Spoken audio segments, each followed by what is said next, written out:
Welcome to Celebrating Our Food and Telling Stories of It. I am Sophie, your host and producer, and this is Our Food Stories, the podcast for us and by us. Episode 17. How many types of bananas have you tasted in your lifetime? Every time I get a chance, I always talk about how we are endowed with some of the most diverse types of bananas. Today's story is about Obwenju, and special guest Fiona tells us how her mother used to make biscuits with these sweet bananas. Enjoy.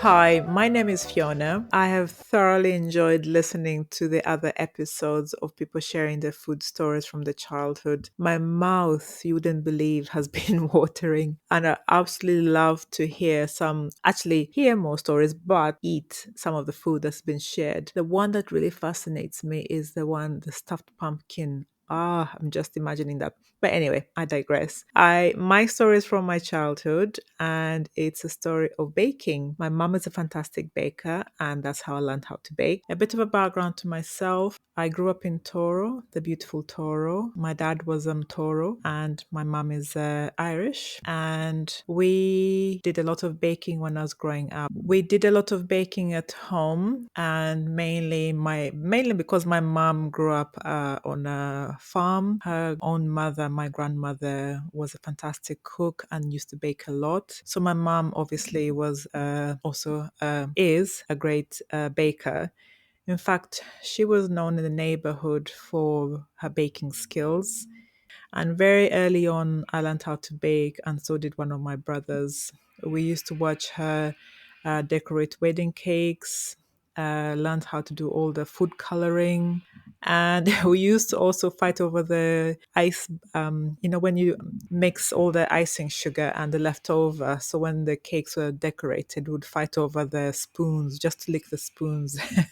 But that was us just being children. She used to bake wedding cakes, christening cakes, birthday cakes. But she was also very creative and would bake us all sorts of biscuits. This particular recipe is a banana and groundnut biscuit. The recipe I'm going to share with you today was given to her by a friend, but she added a bit of a twist to it for herself. It's basically a banana and groundnut biscuit, Obwenju in Rutoro, which is the apple banana, the small yellow banana, and groundnuts. Sounds simple, but it's quite delicious. So basically, what she'll do is she'll basically take a hand of Obwenju, peel them, cut them in half, and then lay them on a tray and put them out to dry every day for about a week. Nothing added to them, just plain Obwenju. These would get quite firm, and then even in fact when I was discussing the recipe with her, she just said, warning Fiona, it could take up to a week before you're ready to bake this. I'm like, yeah, of course, I remember now. When the Obwenju were ready, she would then make her own shortcrust pastry. Basically a bit of flour, Blueband, we didn't have butter at the time, water, pinch of salt, knead all the flour together, roll out the pastry, and then spread it on a baking tray. In a bowl, she would then beat eggs and sugar. Then she'll have also roasted the groundnuts, which should add to the wet mixture. And then the dried Obwenju is what goes into this mixture. So should cut up all the dried Obwenju in smaller chunks, put all the mixture into the bowl, and then when it was ready, should spread all of this on the baking tray. That will go into the oven for about half an hour to 35 minutes. And once it was baked, should then let it cool and then cut it into slices. This was fantastic. And she wouldn't add anything else to it. It's just simple, no additions or anything like that. Once it was ready, obviously, we'll be eagerly waiting to grab some slices. Would have this with chai, some spiced chai, tangawizi, like typical Ugandan tea, or the very milky and with spiced. I love those days when we used to have this biscuit. so delicious and yummy. So I kind of have it maybe for afternoon tea.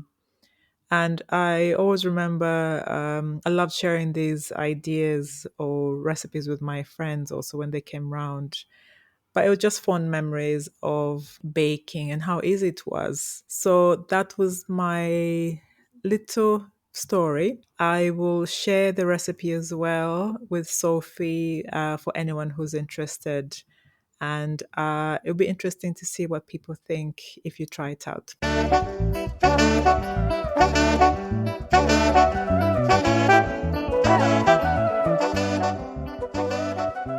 Thank you, Fiona, for that wonderful recollection. I cannot wait to try this dish as soon as I get a bunch of the bananas. If you would like to try Obwenju biscuits, you can find the recipe that was generously provided by Fiona in the episode notes.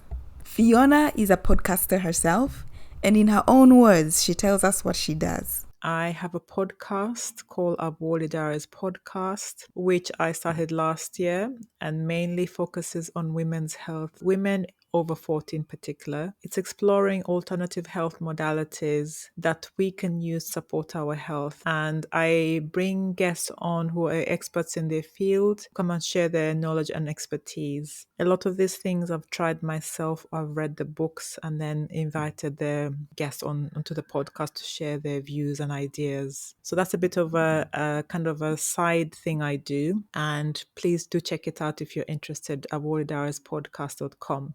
Remember, if you have a delicious food story that you would like to share, you can reach out to me via email at akitcheninuganda@gmail.com or on Instagram at akitcheninuganda. Don't forget to share the podcast with others, to leave a review or a rating, and to comment on your favorite stories wherever you listen. Doing so helps us push these stories to even more listeners. See you in the next episode.